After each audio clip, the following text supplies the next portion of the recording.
ప్రస్తుతం మనతో పాటు సీనియర్ జర్నలిస్ట్ దామ బాలస్వామి అన్న వారితో మాట్లాడు. నమస్కారం సార్. నమస్తే. రాజధాని ఫైల్స్ అని ఒక సినిమా రాబోతుంది కదా, అయితే ఇప్పుడు ఈ సినిమాని ఆపాలని చెప్పేసి వైసీపీకి సంబంధించిన కొంతమంది దీనిపైన కోర్టుకు వెళ్ళారు సార్. సో ఆ మధ్య వ్యూహం సినిమా పైన కూడా చూసాం, టీడీపీ వాళ్ళు వెళ్ళి దాన్ని ఆపే ప్రయత్నం అయితే చేశారు. మరి ఇప్పుడు ఈ సినిమా పరిస్థితి ఏమైతుంది, ఆగే అవకాశం ఏమన్నా కనిపిస్తుందా సార్? నేను గతంలో రాజధాని ఫైల్స్ ట్రైలర్ అప్పుడే చెప్పాను. దీన్ని కూడా ఖచ్చితంగా వైసీపీ వాళ్ళు అడ్డుకుంటారు. ఎందుకంటే అది వాళ్లే దారి చూపించారు, లోకేషే దారి చూపించాడు. లోకేష్ సైలెంట్గా ఉంటే దీని మీద కూడా సైలెంట్గా ఉండేవాళ్ళు. లోకేష్ వ్యూహం మీద కోర్టుకు వెళ్ళి దాన్ని హైకోర్టు స్థాయికి వెళ్ళి హైకోర్టు సెన్సార్ బోర్డుకి నోటీస్ ఇచ్చి సెన్సార్ బోర్డు రిప్లై ఇచ్చి మళ్ళీ సెన్సార్ బోర్డుని రెండోసారి సెన్సార్ చేయమని, అప్పటికి అది రివైజింగ్ కమిటీనే ఇచ్చింది. అది మామూలుగా సెన్సార్ బోర్డు ఇవ్వలేదు. అయినా కూడా కోర్టు దాన్ని ఇది పొలిటికల్ వ్యవహారం కాబట్టి సీరియస్గా తీసుకొని సెన్సార్ బోర్డుకి మళ్ళీ రెఫర్ చేసింది. అయినా సెన్సార్ బోర్డు మళ్ళీ ఇచ్చేశారు. ఫైనల్గా కోర్టు కూడా అలో చేసేసింది. ఎందుకంటే సెన్సార్ బోర్డు అనేది ఒక అటానమస్ బాడీ. సో అదొక రాజ్యాంగ వ్యవస్థ.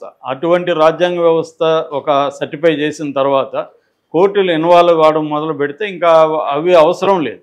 వాళ్ళ ఇప్పుడు దాంట్లో ఒక సినిమా రంగానికి సంబంధించిన నాలెడ్జ్ ఉన్నవాళ్ళని, సామాజిక రంగానికి సంబంధించిన నాలెడ్జ్ ఉన్నవాళ్ళని అక్కడ పెడుతున్నారు. సో పెడుతున్నప్పుడు ఆ బోర్డు సర్టిఫై చేసి కట్స్ ఇచ్చి వాళ్ళు క్లియరెన్స్ ఇచ్చిన తర్వాత కోర్టులు ఆపడం మొదలు పెడితే ప్రతి సినిమా కూడా ఎవరికో ఒకరికి ఇబ్బంది కలిగించవచ్చు. రెండోది ఇవాళ ఏమైంది, పేరు రావాలని చెప్పి చాలామంది సినిమాని మీద మనం కంప్లైంట్ ఇస్తాం మనకి పేరు వస్తుంది అని చెప్పి చేసేవాళ్ళు చాలామంది ఉన్నారు. ఇవాళ అది పెరిగిపోయింది అనమాట. అది రెండోది ఎక్కడో ఏదో పదం కటిక చీకటని వాడితే కటిక కులం వచ్చి మమ్మల్ని తిట్టారని. అంటే ఎగ్జాంపుల్ చెప్తున్నా. అట్లాగే ఒప్పర మీటింగ్ అనే ఒక పదం వాడితే ఒప్పర సంఘం వచ్చి మమ్మల్ని ఒప్పర మీటింగ్ అంటారా అని.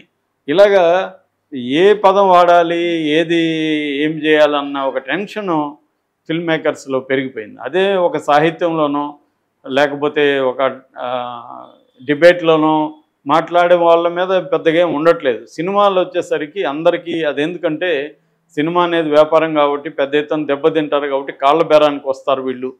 అదే ఇప్పుడు నేనేదైనా మాట్లాడుతున్నాను అన్నారు అనుకో, నేను కాళ్ళ బేరానికి రాకపోయినా వాళ్ళు నన్నేం చేసేది కోర్టులకు వెళ్తారు. మహా అంటే కోర్టుకు వెళ్తూ ఎన్ని రోజులు జరుగుతుంది, అదేం జరగదు. కానీ అదే సినిమా అనుకో వాళ్ళకి పెట్టుబడి పెట్టేసి ఉంటారు, అది ఆగిపోతే ఇబ్బంది, అందుకని వాళ్ళు కాళ్ళ బేరానికి వస్తారు. ఇది తెలుసుకొని ఆ మధ్య వాల్మీకి టైటిల్ని కూడా అలాగే మార్చారు, ఫోర్స్ చేసి. ఇలాగ ప్రతి దాన్ని వాల్మీకి మీద ఎవరికి పేటెంట్ ఉంటుంది, ఆయన ఎప్పుడో నివసించిన ఉన్నాడో లేదు తెలియని ఒక మహర్షి.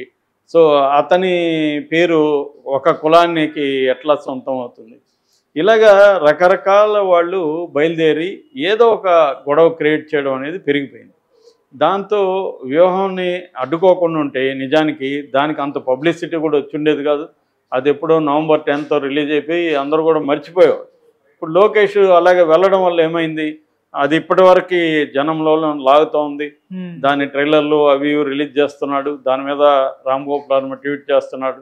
నిన్న అతను ముద్దులు కూడా పెట్టాడు, ఎందుకంటే నీ వల్లే నాకు మేలు జరిగింది, ఎలక్షన్ ముందుగా అది రిలీజ్ చేయడం వల్ల జనం గుర్తుపెట్టుకుంటారు, అదే ఎప్పుడో చేస్తుంటే మర్చిపోయేవాళ్ళు. ఇప్పుడు 2 సినిమాలు దగ్గర రిలీజ్ అవుతున్నాయి, జనాలకి ఎలక్షన్ ముందు బాగా ఫ్రెష్గా మెమరీలోకి వెళ్తుంది అనేది అతను హ్యాపీగా ఫీల్ అవుతున్నాడు.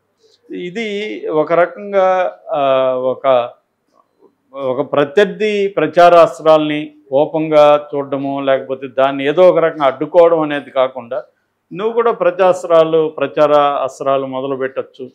సో వాళ్ళకి వాళ్ళ భాషలోనే సమాధానం చెప్పచ్చు. దీన్ని రాంగ్ స్టెప్ వేశాడు లోకేష్. దానికి ఇప్పుడు వీళ్ళు కూడా రాంగ్ స్టెప్ వేశారు. కనీసం వీళ్ళకైనా బుర్ర ఉండాలి వైసీపీ కన్నా. ఏమవుతుంది ఇప్పుడు అక్కడ అడ్డుకొని ఏం చేశారు, మహా అంటే 4 రోజులు లేట్ చేయగలరు రాజధాని ఫైల్స్. రాజధాని ఫైల్స్లో ఏం చెప్తున్నారు, అమరావతిని నాశనం చేశాడు జగను, ఈ రాష్ట్రాన్ని నాశనం చేశాడు జగను, ఇదే కదా చెప్పబోతున్నారు. చెప్పుకొని అంతకంటే బయట ఎక్కువ చెప్తున్నారుగా తెలుగుదేశం వాళ్ళు. రాష్ట్రాన్ని నాశనం అయిపోయింది, ఇంకా ఉంటే రాష్ట్రం శ్రీలంక అయిపోతుంది, ఆల్రెడీ శ్రీలంక అయిపోయిందని గతంలో విమర్శించారు.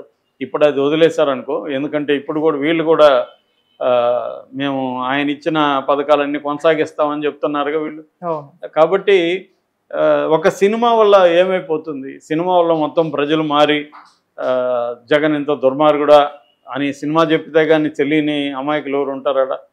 అట్లాగే చంద్రబాబు దుర్మార్గుడని వ్యూహంలో చెప్తే మారిపోయి అయ్యో చంద్రబాబు ఇంత దుర్మార్గుడా మాకు తెలియదే అని మారిపోయి ఇప్పుడు వెళ్ళి జగన్ ఓట్లేస్తారా? ఇదంతా ఏంటంటే ఎవరి ప్రచారం వాళ్ళు చేస్తుంటారు. ఆ ప్రచారం పనిచేసే చోట పనిచేస్తుంది. అది దాని స్థాయి, దాని డిగ్రీ ఆఫ్ ఇన్ఫ్లుయెన్స్ అనేది లిమిటెడ్గా ఉంటుంది. కానీ ఎక్స్ట్రీమ్ అనేక అంశాలు పనిచేస్తుంటాయి. గ్రౌండ్ లెవెల్లో ప్రజలు తమ జీవితాలని ఎంత ఇన్ఫ్లుయెన్స్ చేశారు ఇవన్నీ చూస్తారు. దాంతోపాటు కులము, మతము ఇవన్నీ పనిచేస్తాయి. దీన్ని వదిలేసి ఇప్పుడు లేళ్ల అప్పిరెడ్డి అనే ఎమ్మెల్సీ ఈ సినిమా మీద కోర్టుకి వెళ్ళాడు. కోర్టు సెన్సార్ బోర్డుని డైరెక్ట్ చేసింది. సెన్సార్ బోర్డు తరపున ఒక అడ్వకేట్ కూడా కోర్టుకి అటెండ్ అయ్యి దీని మీద మేము క్షుణ్ణంగా పరిశీలించాం, 13 కట్లు కూడా ఇచ్చాము. ఆ 13 కట్స్ని వాళ్ళు ఎగ్జిక్యూట్ చేశారు. చేసినాక మళ్ళీ రీసబ్మిట్ చేసినాక మేము సెన్సార్ సర్టిఫికేట్ ఇచ్చాం. వాళ్ళు క్లియర్గా ఎవరిది కూడా రియల్ పేర్లు వాడలేదు. డిస్క్లైమర్ కూడా వేయమన్నాం, డిస్క్లైమర్ వేశారు. ఇది ఎవరిని ఉద్దేశించింది కాదని చెప్తున్నారు. దాంట్లో క్లియర్గా ట్రైలర్ చూస్తే అవుతుంది. అందులో జగన్ క్యారెక్టర్ ఉంది, తర్వాత కొడాల నానిని పోలిన క్యారెక్టర్ని పెట్టారు, జగన్ కైండ్ ఆఫ్ డైలాగ్స్ పెట్టారు, అవన్నీ ఉన్నాయి. అట్లాగే వ్యూహంలో కూడా చంద్రబాబు ఇంకా ఇంకా నీట్గా చంద్రబాబు లాగే ఉన్న వ్యక్తిని పట్టుకొచ్చారు, పవన్ కళ్యాణ్ లాగే ఉండే వ్యక్తిని పట్టుకొచ్చారు, చిరంజీవి లాగే ఉన్నారు, అందరూ అలాగే ఉన్నారుగా మరి. కాబట్టి వైసీపీ వాళ్ళు కూడా ఇదొక తెలివిమాలిన పని. ఖచ్చితంగా లోకేష్ ఏ తప్పు చేశాడో వైసీపీ వాళ్ళు కూడా ఇప్పుడు అదే తప్పు చేశారు. 2 సినిమాలు కూడా జనంలోకి వెళ్ళాలి, 2 కాకపోతే 10 సినిమాలు వెళ్తాయి, తప్పేం లేదు. ఇండియాలో ఎప్పటి నుంచో పొలిటికల్ సినిమా అనేది ఎప్పటి నుంచో ఉంది. ద్రవిడియన్ మూమెంట్ మనకు బలంగా ఉన్నప్పుడు తమిళనాడులో 1930s, 40s నుంచే ద్రవిడియన్ సినిమాలు పాలిటిక్స్ మాట్లాడుతున్నాయి. యాక్చువల్గా మనకి సినిమా పుట్టడమే రాజకీయ సినిమా. యాక్చువల్గా మనకి సత్యహరిచంద్ర ఇవన్నీ కూడా ఎందుకు తీశారు, పౌరాణికాలు. ఫర్ ఎగ్జాంపుల్ మొదటి 40 తెలుగు సినిమాల్లో 37 సినిమాలు పౌరాణికాలే. ఎందుకు అప్పుడు పౌరాణికాలు తీశారంటే 1918 సినిమాటోగ్రఫీ యాక్ట్ వచ్చింది ఇండియాలో. బ్రిటిష్ వాళ్ళు సినిమాల్లో, నాటకాల్లో రాజకీయాలు చర్చించడాన్ని నిషేధించారు. అందుకని మనవాళ్ళు ఏం చేశారంటే మన పౌరాణికాలు తీసుకొని మన గొప్ప సంస్కృతి అది చెప్పడం, దాంట్లో ఇండైరెక్ట్గా పౌరాణికాల్లో విలన్లు ఉంటారుగా, రాజులో లేకపోతే మాంత్రికులో విలన్స్ ఉంటారు కదా, ఆ విలన్స్ని బ్రిటిష్ వాళ్ళలాగా ఇండైరెక్ట్గా చూపించడం, మీరు మా దేశం వదిలిపెండి అని వీళ్ళు మాట్లాడుతుంటారు. సో యువతలో వాళ్ళు జాతీయవాదులకి ప్రతినిధులుగా. ఫర్ ఎగ్జాంపుల్ 1939లో సత్యమూర్తి అని తమిళ డైరెక్టర్ తీసిన సినిమాలో హస్తినాపుర రాజుకు వ్యతిరేకంగా ప్రజలు తిరుగుబాటు చేస్తుంటే ఆ ప్రజలు గాంధీ టోపులు పెట్టుకొని ఉంటారు. ఇలాంటి ఇండైరెక్ట్గా తెలివిగా మనోళ్ళు పౌరాణికాల్లో నుంచే జాతీయ భావాల్ని రెచ్చగొట్టే విధంగా రాసుకున్నారు స్క్రిప్ట్లు. అంటే ఆ చట్టం ఉంది కాబట్టి.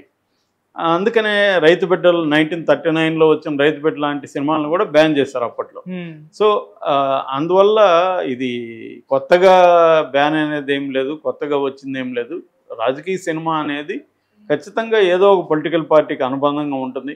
ఇప్పుడు ఎమర్జెన్సీ పేరుతో ఇందిరాగాంధీని తిరుగుతూ సినిమా తీస్తున్నారు. మన రిలక్టెంట్ ప్రైమ్ మినిస్టర్ అని చెప్పి మన్మోహన్ సింగ్ క్యాంటీగా తీశారు, ఆయనలాగే పెట్టి. ఇలాగ దేశవ్యాప్తంగా పొలిటికల్ సినిమాలు బీజేపీ చేస్తుంది, అన్ని పార్టీలు కూడా చేస్తున్నాయి.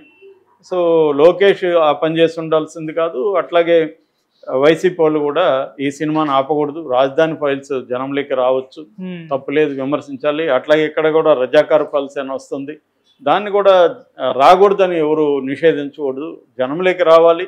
చూడండి, దాన్ని భిన్నాభిప్రాయాలు ఉన్నప్పుడు చెప్పచ్చు, ఈ సినిమా మీద నేను వ్యతిరేకిస్తున్నాను, ఈ కారణాలతో వ్యతిరేకిస్తున్నాను అనేది మాట్లాడచ్చు, చర్చ జరగాలి తప్ప అసలు బ్యాన్ చేసేయాలి, రిలీజే కాకూడదు అనేది రాంగ్. ఖచ్చితంగా రాజధాని ఫైల్స్ మీద కోర్టు ఖచ్చితంగా 100% కోర్టు కూడా నేను చెప్పిన యాంగిల్లోనే రిలీజ్కి అది ఫైనల్గా గ్రీన్ సిగ్నల్ ఇస్తుంది.